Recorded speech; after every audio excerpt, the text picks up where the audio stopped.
Welcome, everyone, to the Ready for the Draft podcast. I am your host, Gregg Schutze. This is episode 14 of the 2024 podcast series, where we take a look at the draft-eligible prospects and get you ready for the NFL draft. And bowl season is almost coming to a close, which means that the 2023 college football season is almost at its end. We know what is in front of us. The national championship. We know exactly what to expect now, right? We've got Michigan, the number one team in the land, all the turmoil that's gone on, within the coaching ranks versus Washington. Michael Penix Jr. and company, putting on a Heisman type performance throughout the season. The runner-up for the Heisman last year of the Pac-12. And look, this is a team that in a lot of ways feels like it's a team of destiny from the standpoint of they make every game is close, but still they find a way to win. And we saw that again against Texas, coming down to the wire, 37-31, the victors there. And then obviously when we talk about victors, hail to the victors. Michigan taking down Alabama in the Rose Bowl. This was a game that went into overtime. It was a game that J.J. McCarthy throws an interception early in the game and then ultimately battles back from that mistake. The interception ultimately was overturned because he was out of bounds when he made the catch, but that didn't rattle J.J. McCarthy. It was one of those things to where I think J.J. showed people a lot more of his game. And when you're talking about where he falls in the draft, this is a guy that he's a fringe first rounder for me. Is he a first rounder? Is he a second rounder? He's one of those fringe players. Michael Penix Jr. also showing a lot more of that pocket presence. We didn't see him under pressure. Look, he was behind the Joe Moore award-winning offensive line, led by future first rounder Troy Fautanu. The left tackle is likely going to kick inside to guard, a guy that we're going to be talking about in the teens to early 20s in the draft. And when we get to talk more and more about him, I thought he had a really nice game there against Texas on the outside. And, but Penix being able to manipulate that pocket, this is a guy that is known for the knee injuries. Yes, he's 24 years of age, and, the age coupled with the injuries, is he truly a first rounder? I think the concerns are valid, but I think he silenced a lot of doubters. For me, I didn't see a whole lot of mobility. Of course, he didn't really need to. And so what you saw was a guy that was able to sidestep the rush when he needed to and cut loose with the football. And the accuracy down the field, there's nobody better putting that football down the football field. So I think really, we should be talking about the Rose Bowl and the Sugar Bowl, and then really a preview for tomorrow night's game, the national championship, because this is being recorded on Sunday, January 7th. So we'll be kicking off in NRG Stadium in Houston, national championship. And then obviously we've got all of the bowl season, all of the games. And I know that it's difficult because a lot of guys opted out. There were transfers as well, hitting the transfer portal, some big injuries as well. So we didn't get to see everybody that we wanted to this bowl season, but that obviously will bode well for the future, for the 2025 draft and beyond. But there's still some guys that we want to keep an eye on for that 2024 draft who I thought really stepped up and played well during the bowl game. So we'll have a recap session and actually take a look at who really played well in those bowl games. But let's go ahead, really, before we even get into these games, because this was recorded on January 7th, we know what the draft order is going to be. And look, this is ready for the draft. We're getting ready for the NFL draft. Mock season is upon us officially. It is the pre-draft season, right? And so when you look at this, it's an interesting, we've got quarterbacks galore, right? This is a deep draft for quarterbacks, deep draft for wide receivers, deep draft for offensive linemen. We're going to see a lot of offense come off the board early in this draft. So I'm going to take my first crack at the top 10. Just got a chance to take a look at the order. And so let's go ahead and do that before we jump into the Rose and Sugar Bowls and the National Championship, shall we? So number 1 overall, Carolina Panthers. We know 2-win season. They ultimately give that pick over to the Chicago Bears. And so the Bears sitting there at number 1, obviously they have a decision to make. Do they ride with Justin Fields or do they not? And it sounds like they're still undecided. And if you're undecided about who your quarterback is going to be for, the 2024 season, I know that they want to compare Fields with the top prospects in the 2024 draft. Now, when we're talking about that, obviously the focus has to be on Caleb Williams, Drake May, and Jaden Daniels. And when you look at this group, if they decide to stay with Justin Fields, then that pick opens up to the highest bidder, to be perfectly honest with you. They've already been able to bring in so much, from DJ Moore to Darnell Wright, and I know there are a bevy of additional picks, but you can still take that number 1 overall pick. Look at a team like Washington or a team like the Patriots who may be desperate for a quarterback. Maybe you trade with them. You don't want to trade too far out of that top 5. You want to be able to, if nothing else, land either the top offensive lineman, which would be Olu Fashanu, possibly even Joe Alt, because I think they're 1A and 1B essentially. The receivers, Marvin Harrison Jr., Malik Neighbors, Rome Odunze, you could land one of them. They're at in that 3 to 5 range as well. You're already sitting there at number 9. So do you have to keep that number 1 overall pick if you're keeping Justin Fields? The answer is no. I mean, you could obviously take that and work with the haul and bring in some additional picks because there are a lot of needs right now for the Bears. And I mentioned offensive line, I mentioned the receiver, and then sitting there at number 9, you could easily target a guy like Laiatu Latu to team with Montez Sweat and give you a pair of pass rushers. So I think there's a lot that the Bears have to think about if they ultimately move on from Justin Fields. Obviously that could go to Washington. He could go to the Patriots. Even either the Vikings, who are sitting there at number 11, possibly the Falcons at number 8. Are they going to demand a first-round pick for Justin Fields? I don't think that's happening, but I think there are rumors that maybe there's a second and a third that they could be asking for Justin Fields. I think if they do go quarterback at number 1 overall, and I think that's ultimately the pick right now, it's going to be Caleb Williams out of USC. For all the issues that he has within the pocket, there are some things that he does that, frankly, there's nobody in the draft, that I could do the things that he does. The mobility, his ability to make guys miss, the wizardry, there's so much to his game that you have to love. And the thing with it is can he run the football? Sure, he can run the football, but he's still looking to throw the football down the field whenever possible. I think the Bears ultimately do go Caleb Williams, although if I'm Washington, I'm sitting there with a number 2 overall pick. Consolation prize could be Drake May, I understand that, but I'm still getting on the phone. I want to find out where Chicago is because you know what? Caleb Williams is from that area. So you bring him in with a brand new head coach because it sounds like they're moving on from Ron Rivera. I think that would be pretty enticing. Get Caleb Williams to Washington, the hometown kid coming home.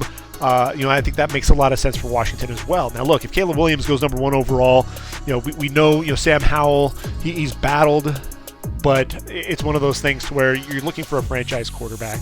Ultimately, I think Drake May is going to be the guy if Caleb Williams is off the board. You get the big, strong-arm quarterback reminiscent of Justin Herbert, the guy who just makes it look easy. Now you're sitting with the Patriots there at number 3. I honestly believe that Caleb Williams would be a great pick for the Patriots as well. A guy that you're going in the complete opposite direction of what made Bill Belichick successful. But you see the quarterbacks that are winning today.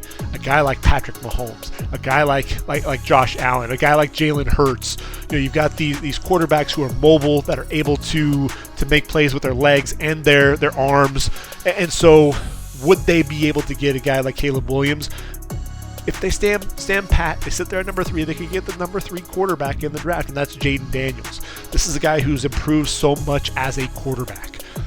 always been an athlete, but has he been that great of a quarterback? He's shown flashes, but this is the year that he put it all together. And a guy that, look, when you're talking about making plays within the pocket, something that Caleb Williams still struggles with at times, especially throwing the football outside the numbers down the field. Jayden Daniels, Michael Penix Jr. are two of the best at getting the football down the field outside the pocket. Outside the numbers from within the pocket. All but 5 of his touchdown passes were from within the pocket. And this is a guy that also over 1,100 yards on the ground, so he's a threat to run. Whoever's going to be the coach there in New England, it sounds like Bill Belichick is likely on his way out.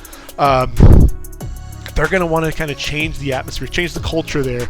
And I think bringing in a guy like Jayden Daniels, you could absolutely do that. Bring in that Heisman Trophy winner, which takes you to number 4. If you go quarterback, you know what's sitting there at number 4?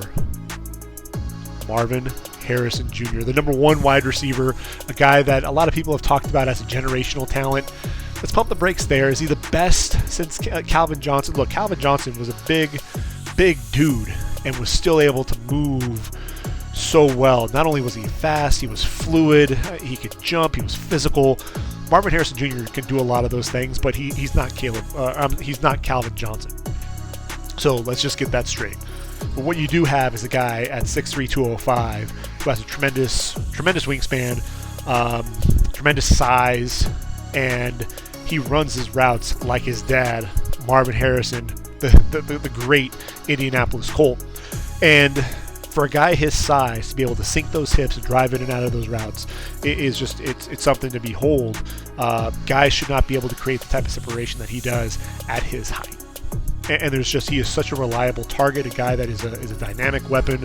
You put him there with Kyler Murray at number 4. Now look, Chicago, if they roll with Justin Fields and they don't trade that number 1 overall pick, you know it's not going to be Caleb Williams. Marvin Harrison Jr., first wide receiver taken number 1 overall since Keyshawn Johnson was taken number 1 overall by the Jets. I mean, that's what? Coming up on 30 years since that happened. Imagine having Marvin Harrison Jr. and DJ Moore for Justin Fields to get the football to. I mean, just think about that. Again, you're going to have to protect him, that offensive line up front. There are a lot of other question marks there for Chicago, but man, a couple of nice weapons there for Justin Fields. Sitting at number 5 is LA, the Chargers. And I'll tell you what, when you watch the Chargers, you've got an all-pro caliber offensive tackle in Rashawn Slater. The other side, you've got Trey Pipkins. There are a lot of question marks there with him. I think, and we've been talking about this for a number of years, the Chargers need another tackle. Is it a right tackle? Is it a left tackle? At the end of the day, I think Rashawn Slater can play both sides. But I think that's something that they're going to be looking at is who between Olu Fashanu and Joe Alt has the versatility to play either on the left or right side. I think at the end of the day, when you look at it, Olu Fashanu, the athleticism is just off the charts.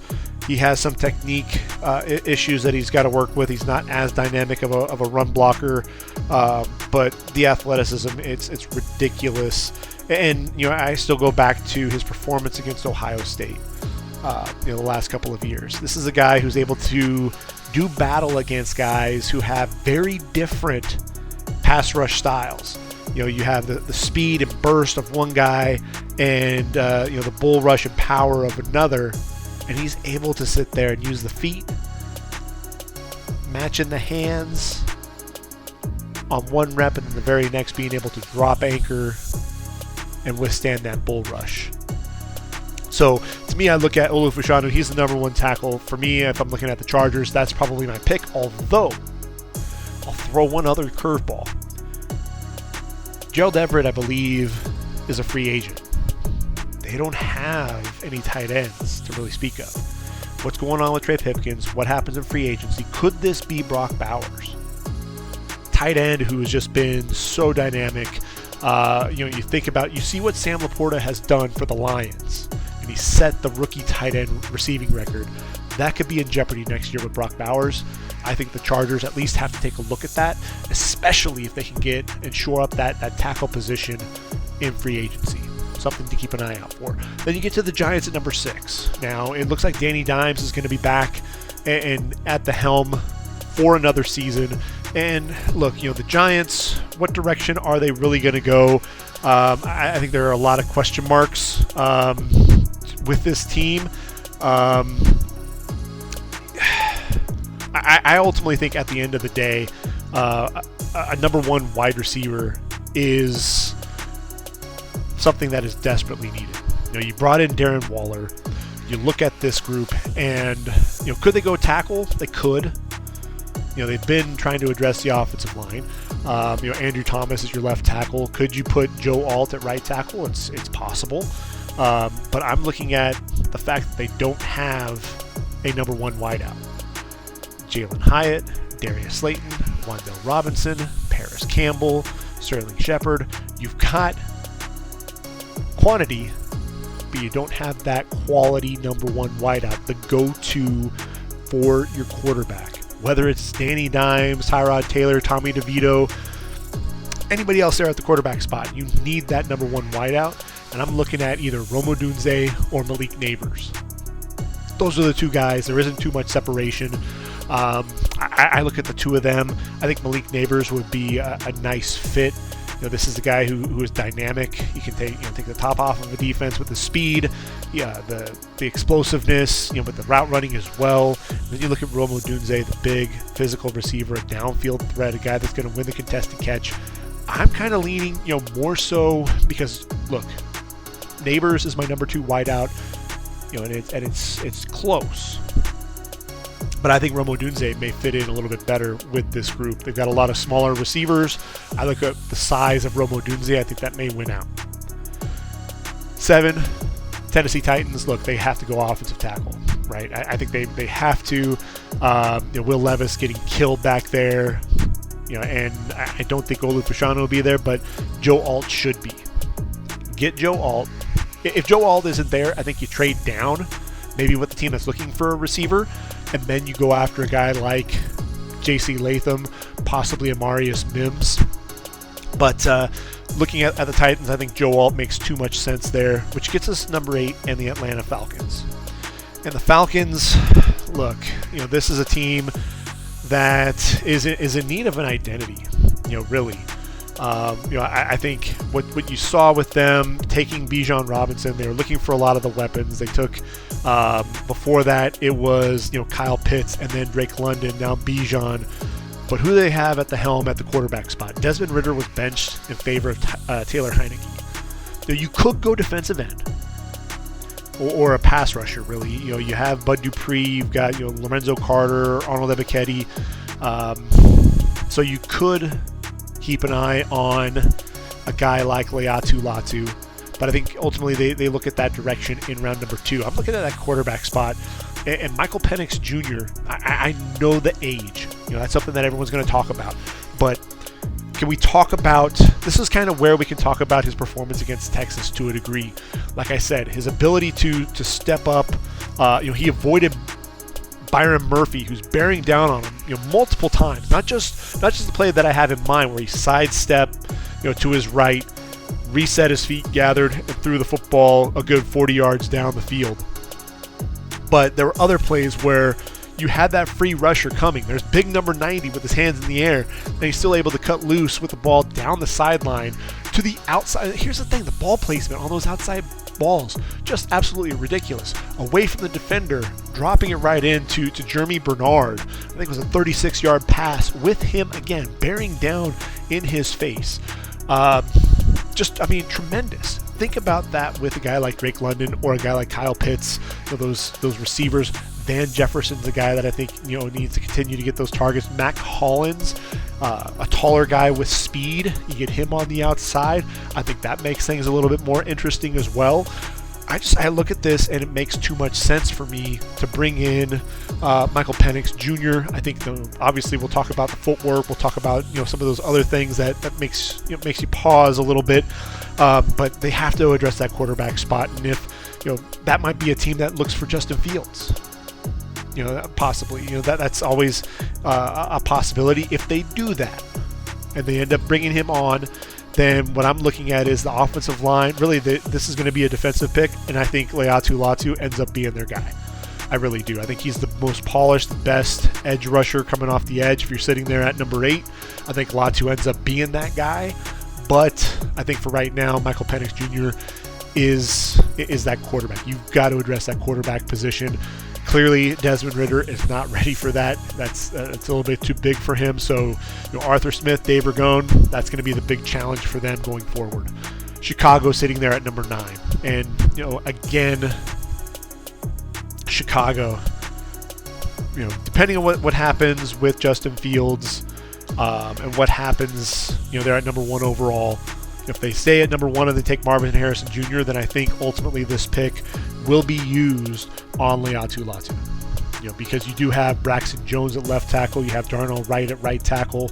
The tackles, I think you might be in decent hands there. I think Braxton Jones, let's not give up on him yet. Darnell Wright is a guy who I think is going to be a stud. If you already have Marvin Harrison Jr. sitting there with DJ Moore, pretty deadly combo, then you bring in that pass rusher to team with Montez Sweat. I think that makes a ton of sense. But if you end up going Caleb Williams number 1 overall, then I think you do have to target the receiver. Because you look at this group, Darnell Mooney, Tyler Scott, Velus Jones, these are guys that ultimately smaller guys that aren't going to make as much of an impact. I think Rome Odunze makes a lot of sense. Or you team DJ Moore with Malik Neighbors. I think that would be a dynamic combo. I think when you look at Malik Neighbors, could he be another DJ Moore type? Do you want to have the same guy on the roster? Maybe that's a question mark there. Maybe this is where you're able to get Rome Odunze because Malik Neighbors goes to the Giants. Either way, I think this is one of 2 positions being addressed. And, if Laiatu Latu ends up coming off the board, he may be the lone defensive player in the top 10 of this draft. Because, as you know, I have yet to mention another defensive player. Then you get to number 10 and the New York Jets. The Jets, obviously, quarterback situation with Aaron Rodgers. Could they go quarterback? Not likely. Obviously you've got Aaron Rodgers on the roster for another season. Zach Wilson, you're still dealing with that situation, obviously. You look at the receivers and Alan Lazard, that didn't work out. You have Garrett Wilson, and when you look at the quarterbacks, Aaron Rodgers, there's Lazard, there's Cobb, guys that he's comfortable with, but does that make sense? Does that really make sense? Could they go receiver here? Could we see Keon Coleman out of Florida State? I think that's a possibility, a real possibility, but I also mentioned Brock Bowers. If Brock Bowers doesn't go to the Chargers, Tyler Conklin is your number 1 tight end. Does it make sense to roll with Tyler Conklin as your number 1? He's a number 2. He's not a number 1. There's no way. So I look at that, and I think Brock Bowers, you bring him in. We're talking receiver. Keon Coleman in the top 10, not likely. I think he's a guy that's going to go in the early teens. But I think you team Brock Bowers with Garrett Wilson. That's a nice combo. And Aaron Rodgers gets a tight end that he can have some fun with. This is a guy that's going to stretch the defense vertically. He'll stretch the defense horizontally as well. We saw both of those things at Georgia. 2-time Mackey Award winner. I think that makes a lot of sense there for the Jets as well. So that's my first crack at the top 10. Obviously, we'll have many more iterations. I don't have an official mock draft or anything like that up on the website. But that was just kind of looking at where we have the top 10 right now. What are my feelings on how things could play out? So I think it'll be interesting as we go through the pre-draft process. Look, we talked about a ton of offense, and this is an offense-heavy draft. Who are going to be the defenders that step up? I still think Laiatu Latu, the best pure pass rusher in this year's draft, and probably the best defensive player overall in this draft. This is a guy that can put pressure on you in a number of ways. The hand usage, he's just so polished of an edge rusher. He can beat you, like I said, as a bull rush if he needs to, but it's all about speed, leverage, the hands. he's the total package, and if you're able to get him outside of the top 10, then man, you're doing something right. You're living a charmed life at that point. So that's something that I think a lot to. And then Dallas Turner will be a guy that's going to come off the board rather quickly after that. But as I talk about edge rushers, I look at Bralen Trice, and he's going to be a guy that I think is going to play a pivotal role against Michigan. Why? Well, you watched him against Quinn Ewers, and this was a guy that, he went against Kelvin Banks, the left tackle, beat him. Went against Christian Jones and beat him. And look, we're going to be talking about Bralen Trice a lot. He's one of my favorite players in this draft cycle. He uses those long arms, extends in, able to set the edge against the run very well. But this is a guy that loves to work to the outside, cross over back to the inside, beat Christian Jones on one of those moves. Real quick dip and rip, just over 30 seconds left, beat Banks, flushed Ewers from the pocket, chased him all the way to the sideline. He doesn't have the bend that some of these other guys have. So when you look at him, that arc, it's a lot longer than a lot of these other guys. But here's the thing, his motor doesn't quit. There are a ton of pressure. So yes, he doesn't always get to the quarterback, but the pressures a lot of times will force quarterbacks to make poor throws. And that's something that I keep going back to, with Bralen Trice. We saw what happened with J.J. McCarthy against Alabama. Pressured, rolling out, and I don't know how, I guess, because he was out of bounds but didn't see the defender, along the sideline. But, that's something that, J.J. McCarthy, when he was pressured, when he was under pressure, that's where he's susceptible to make those poor decisions. And Bralen Trice is going to be a guy that I think is going to be looking to put pressure on him a lot. Here's a team in Washington that struggled, to defend the run. And we saw C.J. Baxter, we saw Jaden Blue, all these guys running the football with regularity against the defense. And that's something that I think they're going to have to shore up. Edifon Olafosho, he's an athletic linebacker, had a couple of tackles for loss in the game. I think he's going to be a guy that you're going to have coming downhill early and often. There was a nice screenplay to Jatavian Sanders, and you saw Olafosho, he went left to right, lined up on the left side, flowed all the way to the right, went downhill, and was able to drop Sanders for a 2-yard loss. You're going to have to continue to do that. Alfonso Tuputala, he's had some big games in big games is where he's played some of his best football. And so I'm looking at Tuputala, who's going to have a big game. Look, Zion Tupuola-Fatui, one tackle in the game, did not show up. He's going to have a much better game. And look, with Tupuola-Fatui, he's a nice player. He's a nice player. He's a guy that can get after the quarterback. This is a guy who I believe had 7 sacks his freshman year, and then injury bug just continuing to hit him, and that's something that obviously is a huge concern when you watch his play. In terms of the NFL, the next level. But he's a guy that can be explosive. He's got to make plays in the backfield. I'm all for watching Jabbar Muhammad, their corner, go against Roman Wilson. Roman Wilson's a guy that's just outside the top 10 in terms of the receivers, a guy that is dynamic, can make plays down the field, excellent route runner, a guy that came across the field to help out J.J. McCarthy, made a nice catch and run. I look at Jabbar Muhammad and what Muhammad was able to do against both Adonai Mitchell and Xavier Worthy.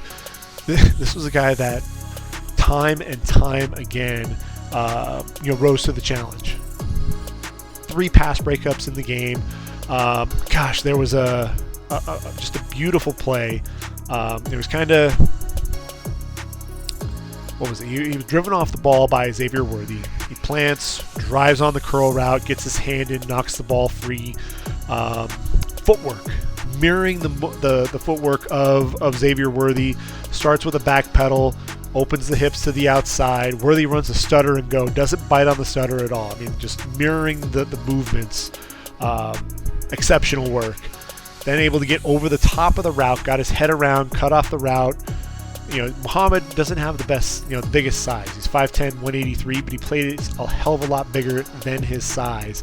He's a guy that I continue to look at and say he's a guy that could challenge and battle and take away the likes of Roman Wilson, which then means you're looking at Cornelus Johnson against Elijah Jackson.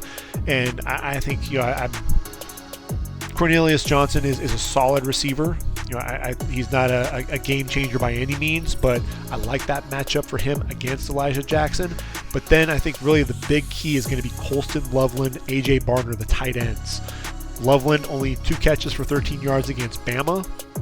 I'm looking at this team, and I don't see a guy that's going to really be able to hang with. Maybe it's Tupatala, maybe it's Olafosho. Maybe they're going to have to play a lot of zone. And take away some of those throwing lanes. But Colston Loveland's the guy that we're going to be talking about in next year's draft cycle. A dynamic pass catcher, a guy that's going to be a weapon up the seam, a guy that is a decent route runner as well. Colston Loveland's going to present a lot of problems. In Washington, I think they're going to try to load the box. We saw what they did against Oregon with their safeties, whether it was Dominique Hampton, Asa Turner, Cameron Fabiculainen. They were all coming up and wrapping up on those short throws, really negating any of that pass, that short passing game that Bo Nix and Will Stein love to run. They were taking that away. Those were tackles that make you miss, and then they were going to generate a big play after that. And those safeties were able to take that away. And so when I look at that group, I think they're going to get very aggressive against the run, which is going to open up the pass. I think you got Muhammad against Roman Wilson. I think ultimately we're going to see just what type of a player we have in Cornelus Johnson. Now look, Cornelus Johnson, when you look at the measurements, he's 6'3", he's over 200 pounds. I think he's about 211. And when you look at him, he's a guy that is your classic possession receiver. He's not a guy that's going to be a game breaker. When you think of the bigger receivers there at Michigan, obviously Nico Collins is having himself a year with the Houston Texans. He was taken in the 3rd round, number 89 overall. 6'4", 215. That last year at Michigan, over 19, just under 20 yards per reception. Right, and finished with 17.8 yards per reception in his career. So a guy that we knew was going to stretch the field. You look at Cornelus Johnson, he's under that. He's at about 14.9 in his 5 years there at Michigan. But look, again, he's a veteran. He's played in a lot of these big games. He's also going to be going up against one of the bigger corners that Washington has in Elijah Jackson, who's 6'1", 191 pounds, a guy that's going to look to attack the football.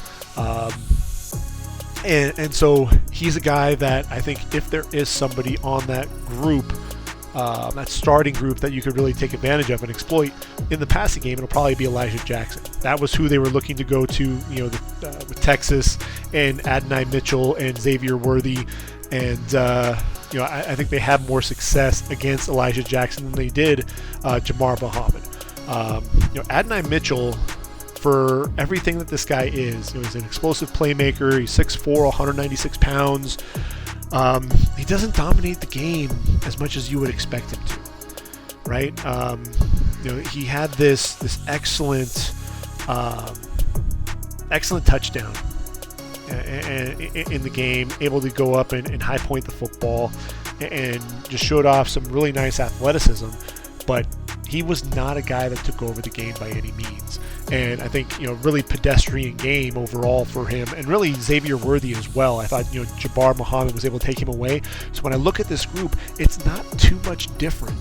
Adonai Mitchell actually has more explosiveness than Cornelus Johnson. So I think the difference is going to be that tight end spot. Jatavian Sanders, 6 receptions for 75 yards. He was the guy that was really, running a lot of those underneath routes, and a guy that ultimately was able to break a couple of big runs off.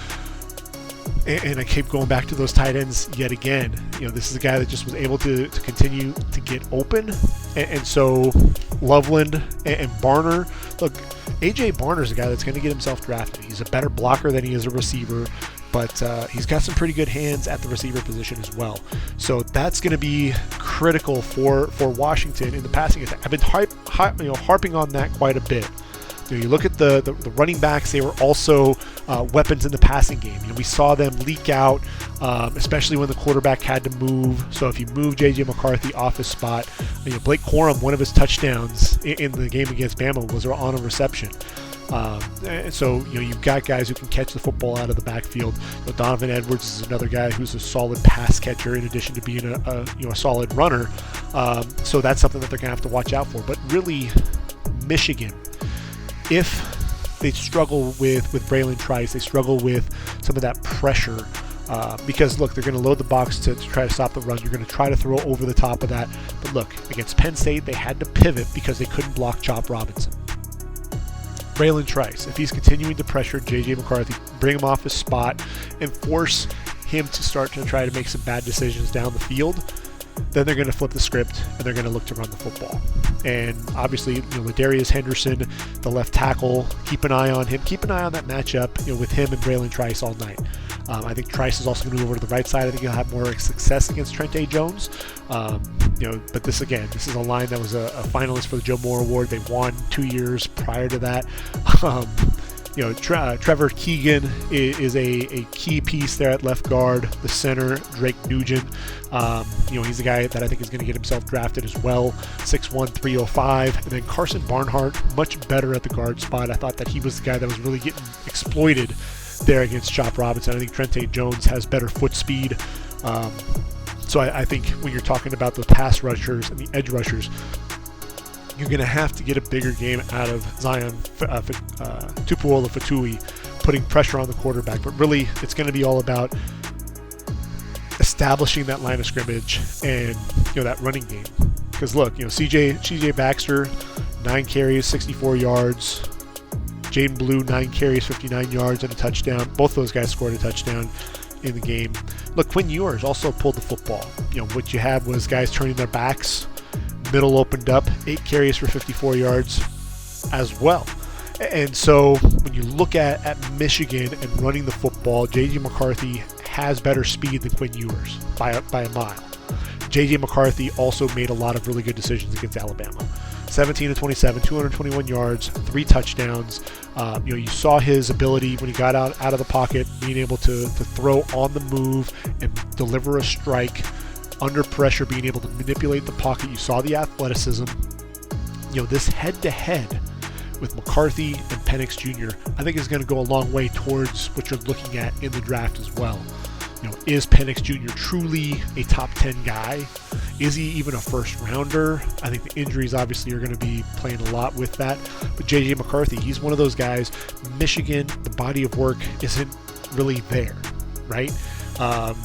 Because he isn't asked to do a whole lot. Why? You've got the running game.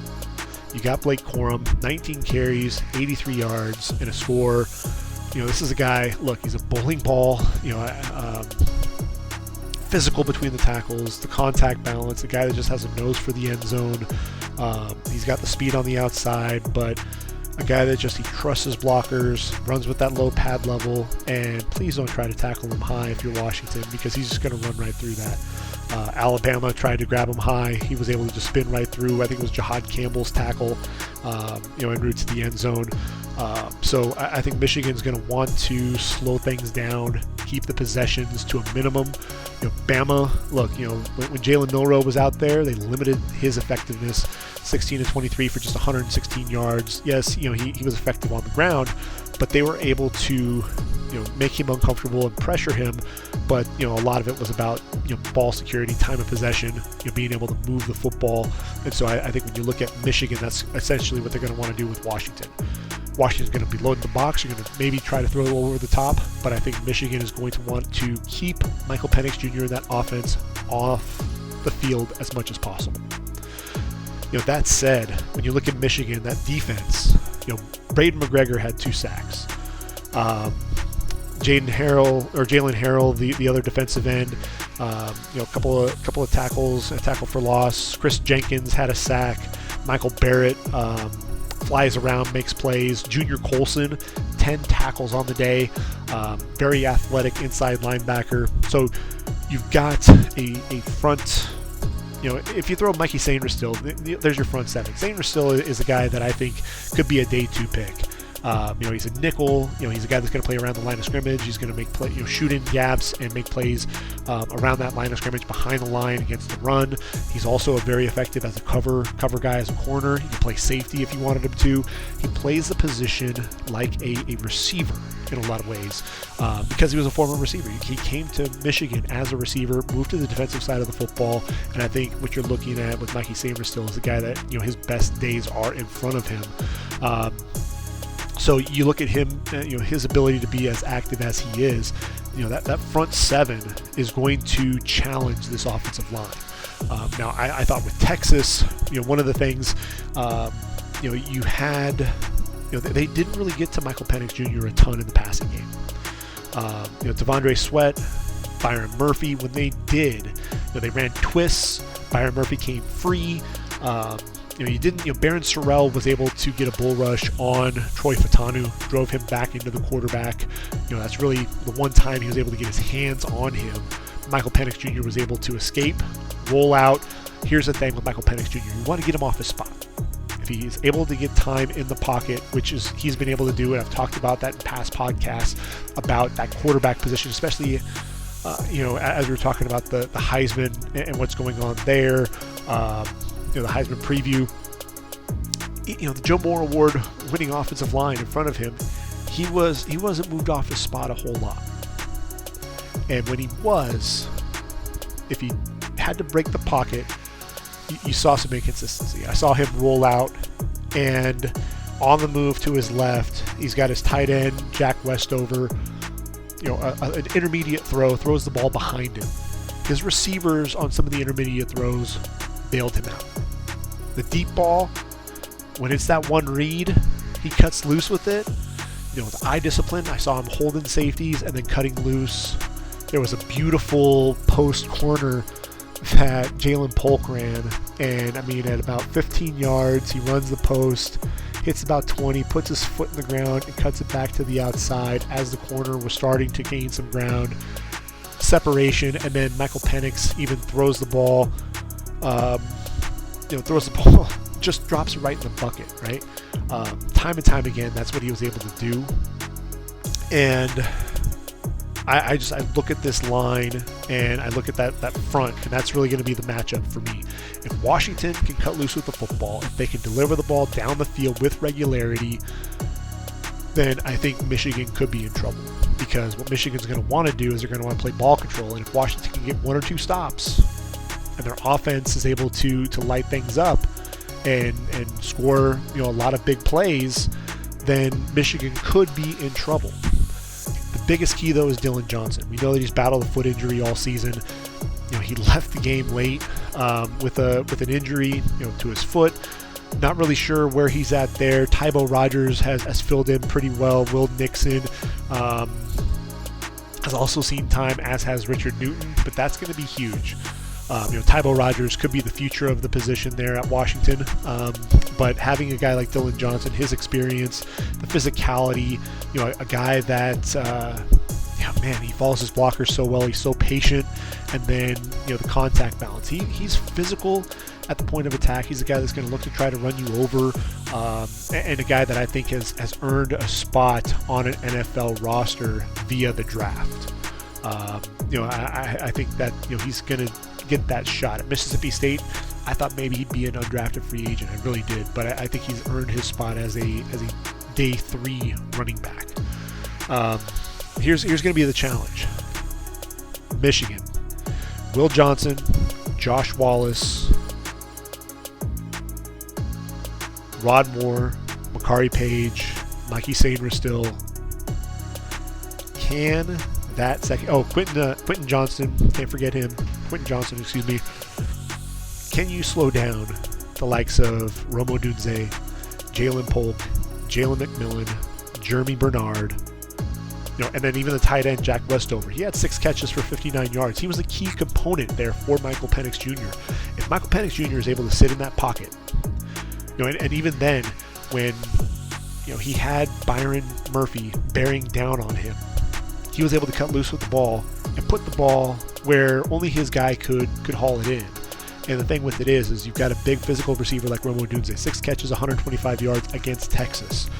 whether it was Malik Muhammad, Terrence Brooks, Jade Barron, it didn't matter. Derek Williams, whoever it was, Ryan Watts, it didn't matter who they were throwing out there. These guys were making those plays. Rome Odunze, the physicality. This is a guy that tracks the football so well. He was running a post, and Michael Penix Jr. ends up throwing the ball. It looked like the corner was actually closing. And when Penix threw the ball, it ultimately leads him down the field. And had he continued that route as he was running it, that ball ultimately took him up the seam, up the hash, and he was able to not only track it, adjust that route, stack that corner, and be able to catch the football right over that shoulder. Contested catches. I mentioned Jaylan Polk, that post corner that was just so pretty. 5 catches, 122 yards, and a score. Jaylan Polk could come back for another year. I don't think he's made a decision yet. I think he'll probably take some time. The official end date is the 15th to officially declare. I think the soft date is the 8th, but the official date is the 15th. Jaylan Polk, if I'm him, I come back for another year. Be one of the top receivers in next year's draft. This is a loaded receiver draft. And so that's going to be a big question mark. Jalen McMillan, 5 catches, 58 yards, and a score. This is a guy that is finally back. This is your slot receiver extraordinaire, right? I think you're going to see a lot of Jalen McMillan against Mikey Sainristil, because Sainristil is going to be lining up, as that nickel. He'll probably be covering him there in the slot. I think he'll be able to do a lot of things from the slot, whether it's blitzing, off the edge, playing the run, what have you. But he's just so smooth as a receiver. He ran this corner route, drives the corner, back, plants, cuts to the corner, separates underneath I don't even remember which corner it was, but he was playing over the top and off coverage and picks up 45 yards before finally being forced out at the 4-yard line. Just such a smooth receiver, excellent hands, a guy that is going to be so vital to this passing attack. And I look at, again, Sainristil is going to be going up against him. I think Will Johnson, a guy who could end up being one of the top corners in next year's draft. I think he will be. You put him against Rome Odunze. I still think Rome Odunze is the guy. I mean, if he ends up dominating this performance, then he's the guy that's going to be knocking on the door with Malik Neighbors at that number 2 wideout. And then Germie Bernard is a receiver. Look, that throw, 36 yards down the sideline, being able to adjust to the football away from the defender. It was picture perfect. That line, Troy Fautanu. I mentioned he got pushed back. When he gets his hands on you, he lacks overall length. That's where he got into trouble there against Barrett Sorrell. I think he's a Pro Bowl caliber guard. I really do.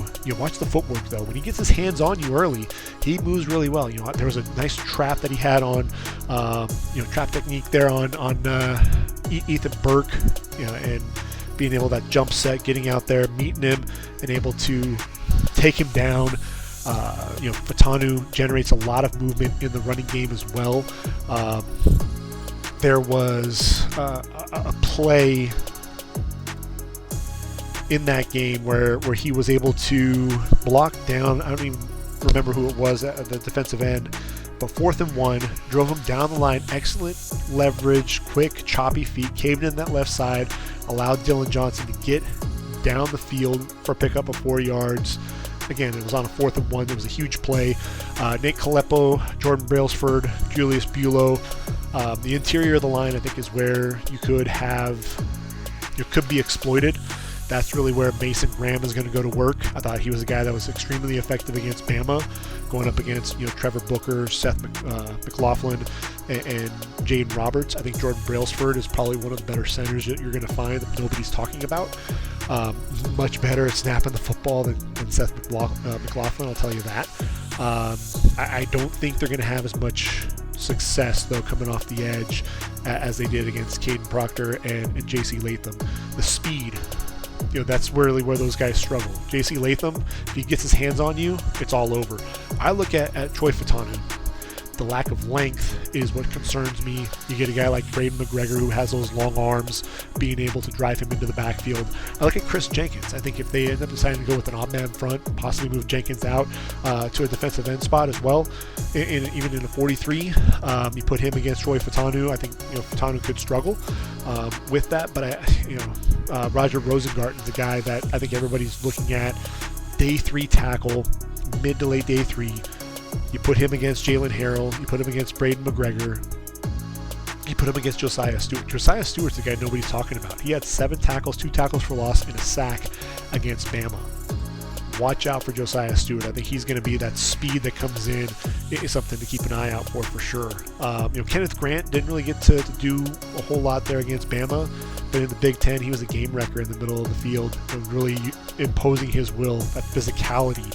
And so that's something that I think Washington's going to have to watch out for as well. If they can't run the football and they're one-dimensional, they've had Dillon Johnson battling the foot injury, but he's still been very effective throughout the season. They've been able to run the football enough to set up the pass. And frankly, there have been times where they've just said, you know what, we're just going to continue to load up. Our receivers are better than your secondary, and if our offensive line can give us time, we're going to beat you. And so, that's going to be key, though, is can they generate enough of a running game to move the football? Because what's going to end up happening is you're going to get into the red zone, and that's where Grady Gross had to kick 3 field goals there against Texas, which allowed Quinn Ewers and company to get back into the game. And so that's something that I look at with Washington, especially with that defense. You've got Trice, you got Tupatola Fatui, put pressure on the quarterback. You got Carson Bruner, who's a nice inside linebacker who can put pressure on the quarterback. But you've got some big physical guys, between Ale, Tuatele, Tuli Nasanoa there in the middle of the field. He's a guy that's difficult to move off his spot. So he allows Olafosho and Tuputala to roam behind him. So that's going to be the thing for Washington defensively, is being able to anchor, and I think offensively kind of the same thing. I kind of got sidetracked there a little bit, but when you look at Kalepo, Brailsford, and Bulow against a guy like Kenneth Grant, against a guy like Mason Graham, being able to anchor, being able to to control that point. If ultimately Michael Penix Jr., we know that he can sidestep. He trusts his receivers down the field. I still think Washington's going to put up a lot of points. Michigan, it's one of those things when you watch Michigan, you never feel like the game is really in doubt. Even though, against Ohio State's driving, Michigan pulls it out. They go up against Bama, a similar thing. You just had the confidence there. But here's the deal. Kyle McCord, Jalen Milroe are not Michael Penix Jr. This is the best quarterback that they face. This is the best offensive line that Michigan has faced. So that defense, for as well as they played there against Alabama, the defense is going to be challenged. I think Michigan's best bet is to control the game, control the line of scrimmage, control that time of possession, run the football, wear down the front of Washington. A lot of people think that they're going to set up play action. They probably will, because they'll be loading the box. They're going to look to try to throw the football down the field. I look at what Washington's secondary was able to do to Mitchell and Worthy. I think the tight end is going to be key, as I mentioned previously. I think that's going to be the key matchup there. And at the end of the day, if they do decide to throw the football, this is where we'll get to see J.J. McCarthy step up and be the guy. Because we know what Blake Corum can do. We still don't know exactly what J.J. McCarthy can do in these big games. We've seen flashes. We know that it's there. He just hasn't gotten to showcase that enough. If Washington is able to score each time they get the football, as they've been known to do, then the pressure will be on this team, this Michigan Wolverine team, to grind things out. And if Washington can get a couple of stops, that's like I said, If Trice can get after the quarterback, make it 3rd and long, make their lives difficult. If Olafosio and Hampton and Turner and Fabiculainen can play that aggressive style that they did against Oregon, coming up and making plays around the line of scrimmage. If Muhammad can take away Roman Wilson like they did with Adonai, with Xavier Worthy, Elijah Jackson playing Adonai Mitchell very well. Roman Wilson, Cornelius Johnson. I keep beating a dead horse, but I think those are going to be some of the key matchups. I look at the fronts, and I'm much more worried about Washington's front than Michigan's. But here's the thing. All Washington has to do is make a couple of stops. That's what they were able to do against Oregon. That's what they've been able to do against Texas. They find a way to win games. Michael Penix Jr. was able to outduel Caleb Williams. What you got to make sure is he take the football out of his hands. I think it's going to be a low-scoring game. Or Michigan wants it to be a low-scoring game. I think Washington ends up putting up 4 or 5 touchdowns. I'm trying to pick a winner here. I'm still trying to talk myself out of rolling with Washington. They're a Pac-12 school. I'm a USC guy through and through, Trojan alum. So in the last year that the Pac-12 is in existence, I think back to Chris Weinke and Josh Heupel. Josh Heupel, I think a lot of people thought should have won the Heisman. It went to Chris Weinke, but Josh Heupel ended up winning the national championship. I look at Michael Penix Jr. and Jayden Daniels. A lot of people thought that Michael Penix Jr. should have won the Heisman. It went to Jayden Daniels. Michael Penix Jr. could very well end up winning the national title. I've been rolling with Washington all year. I got to do it again. I think Washington upsets Michigan.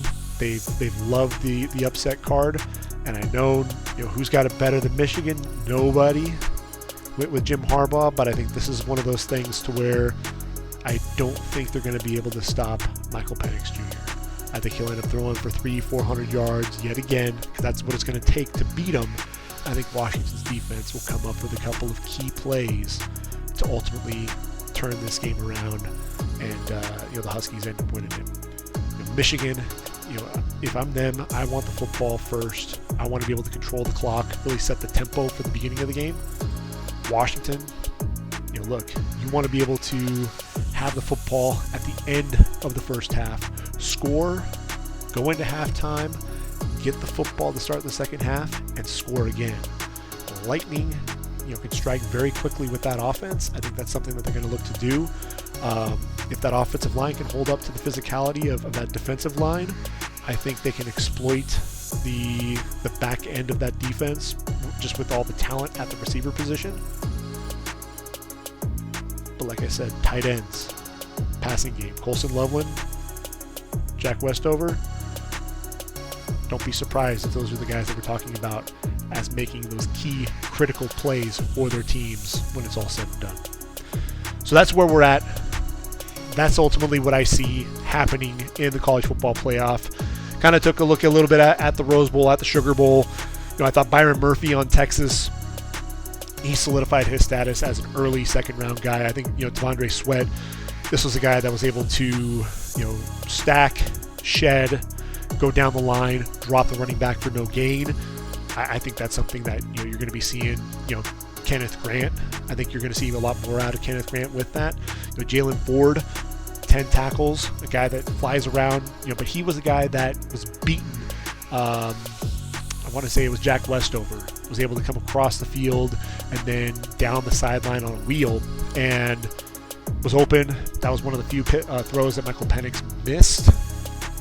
Ford, just that lack of speed. I think Michael Barrett's able to keep up with him. I think that's a throw that he doesn't end up making because Michael Barrett better in coverage than Jaylan Ford. I think Jaylan Ford is a guy that he's instinctive, but I think there are some athletic limitations. We saw that in that game.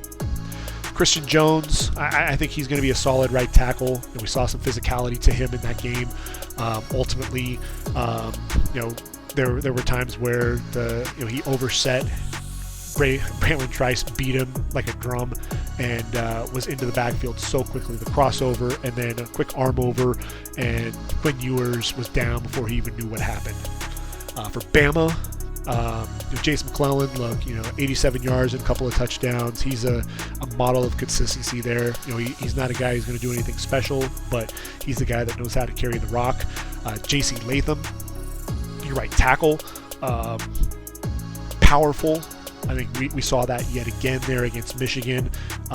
Just a guy that moves so well, but a guy that at times the feet don't always match the hands, and that's something that I think he's going to have to watch out for at the next level. Dallas Turner was able to get a sack, a guy that shows some speed coming off the edge. I think Terrion Arnold and Kool-Aid McKinstry, both of these guys, they did a solid job against Michigan's receivers. These are two of the top 3 corners in my opinion. I've got Cooper DeJean as the number 1 safety. I've got Nate Wiggins there with McKinstry and Terrion Arnold. Need to study some more tape of the 3 of them to see exactly where the final ranking lands. Right now I've got Wiggins 1, McKinstry 2, Arnold 3. Arnold just needs to stop being grabby and just trust his technique. If he's able to do that, then I think this is a guy that could be one of the sleepers in this draft. I say a sleeper. He's a guy that's could be drafted in round 1. He's a top 3 or 4 corner in this draft. But he's a guy that I think, when you talk about guys at the cornerback position, the first guys that you think of are going to be guys like Wiggins. You're going to think of guys like McKinstry. You're going to think of Kamari Lassiter. But I think Terrion Arnold's the guy that could end up being the best of that group. The other guy to just throw out there is Toledo's Quinyon Mitchell. To me, ball skills, athleticism, I think Quinyon Mitchell is going to end up being a star at the next level. But we've got plenty of time to talk about all of that. Like I said, we're going to have a bowl recap as well. I just wanted to make sure that I got a podcast together before the national championship. We can take a look at the Rose Bowl, take a look at the Sugar Bowl, preview things. We got to do a little bit of a top 10 mock draft based on what's initially been released, just kind of off the top of my head, what I thought might play out. Obviously, we still have many, many months to go. I think the top 10 can very well look very different. We could see a lot of trades. There are teams that are looking for quarterbacks. We're going to see a lot of movement there. Minnesota is going to be on the market for a quarterback. Do they go after Justin Fields? That's going to be a huge question mark. And ultimately, where do J.J. McCarthy and Michael Penix Jr. stack up? I think the college football championship is going to answer some of those questions. Can J.J. McCarthy rise to the occasion? And can Michael Penix Jr. do enough moving around that pocket? Because that McGregor and Jenkins and Graham and Colson and Barrett and Harrell and Sainristil, they're going to find ways to get after the quarterback.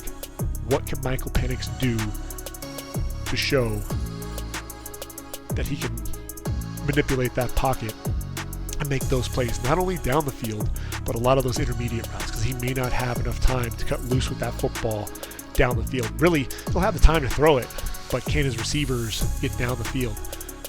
There was one play where I think he had to